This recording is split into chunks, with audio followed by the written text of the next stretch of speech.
Modupekol avait 56 ans. Ce docteur du plus grand hôpital de Freetown a contracté le virus Ebola au contact d'un malade. Il est mort en quelques semaines malgré son propre transfert vers le centre de soins d'une ONG à Kailaoun, dans l'est du Sierra Leone. Des patients voyageaient dans tout le pays quand l'épidémie a éclaté. Il était à Freetown, il s'occupait des patients et c'était compliqué de savoir comment il a été contaminé.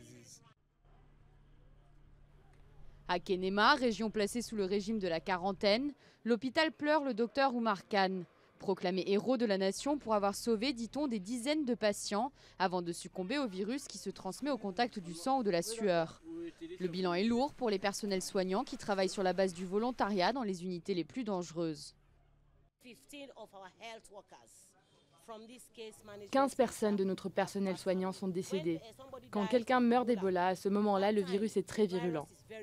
Et nous sommes dans ce type de cas, nous devons manipuler des cadavres de la bonne façon afin de ne pas être infectés. L'épidémie a pris au dépourvu le Sierra Leone, l'un des 3 pays les plus pauvres du monde, déjà en manque de médecins. Le virus Ebola n'avait jamais frappé jusqu'à présent l'Afrique de l'Ouest. Emmanuel s'apprête à enterrer sa femme Rebecca, infirmière à l'hôpital de Kenema.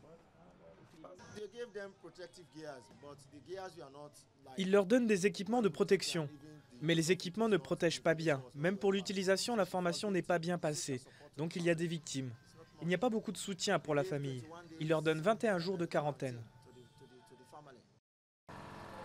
L'aide des ONG étrangères et les retours d'expérience commencent à faire effet, veulent croire les autorités.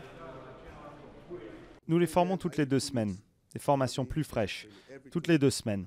Nous nous assurons qu'aucune erreur ne soit faite. Au total, 32 personnels soignants sont morts en 3 mois pour permettre à des patients de guérir. Comme cette femme, soulagée de pouvoir montrer grâce au médecin le certificat garantissant qu'elle n'est plus contagieuse.